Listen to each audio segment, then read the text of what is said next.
Penambang ilegal Rambah Bukit Soeharto di IKN. Basuki ciduk 5 tersangka.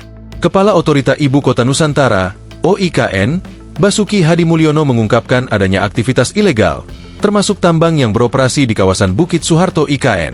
Basuki mengklaim telah menindak pelaku aktivitas ilegal yang mengganggu upaya mewujudkan IKN sebagai kota hutan itu. Bukit Soeharto adalah kawasan konservasi yang kini menjadi bagian dari Ibu Kota Nusantara, IKN, di Kalimantan Timur. Otorita IKN menetapkan kawasan ini sebagai area yang akan dijaga kelestarian alamnya dengan upaya pelarangan penambangan ilegal dan pemulihan lingkungan. Meskipun sempat ada perdebatan mengenai peruntukannya, saat ini rencana tata ruang menetapkan Tahura Bukit Soeharto sebagai kawasan konservasi dan wisata alam dalam wilayah IKN.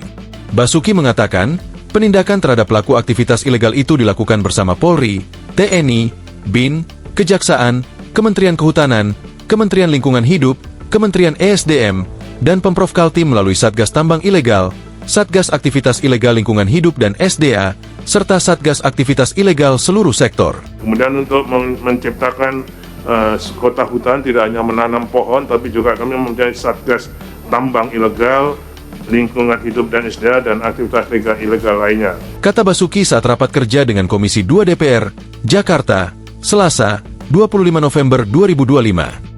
Dalam penindakan itu, Basuki mengatakan, mulanya didapati adanya bukaan tambang 19.729 hektar, dengan luasan tambang tanpa izin 4.236,69 hektar.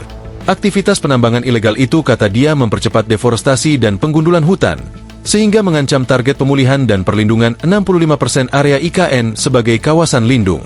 Oleh sebab itu, dilakukan penertiban tambang ilegal di IKN sejak 2023. Dengan tindakan berupa penanganan aktivitas pertambangan batubara ilegal bersama Bareskrim Polri di Tahura Bukit Soeharto. Penindakan yang dilakukan berupa sitaan terhadap 351 kontainer batubara, terdiri dari 248 kontainer yang disita di Surabaya dan 103 diproses di Balikpapan. Selain itu, penyitaan juga dilakukan terhadap 9 unit alat berat, 11 truk trailer, beserta dokumen palsu, dan 5 stok pile batubara. Dalam penindakan itu juga telah dilakukan penetapan 5 orang sebagai tersangka. Hasilnya adalah telah disita 351 kontainer batubara dan menyitanya ada di Surabaya dan di Balikpapan. Lanjut. Kemudian 9 unit alat berat, 11 truk trailer, dokumen palsu, dan ditetapkannya 5 orang sebagai tersangka. Ujar Basuki. Upaya penertiban, kata Basuki, juga dilakukan dengan patroli dan sosialisasi pada areal perambahan kawasan hutan untuk jual beli lahan, serta patroli dan sosialisasi pada area pertambangan pasir ilegal dalam kawasan Tahura Bukit Soeharto. Download Tribun X sekarang, menghadirkan lokal menjadi Indonesia.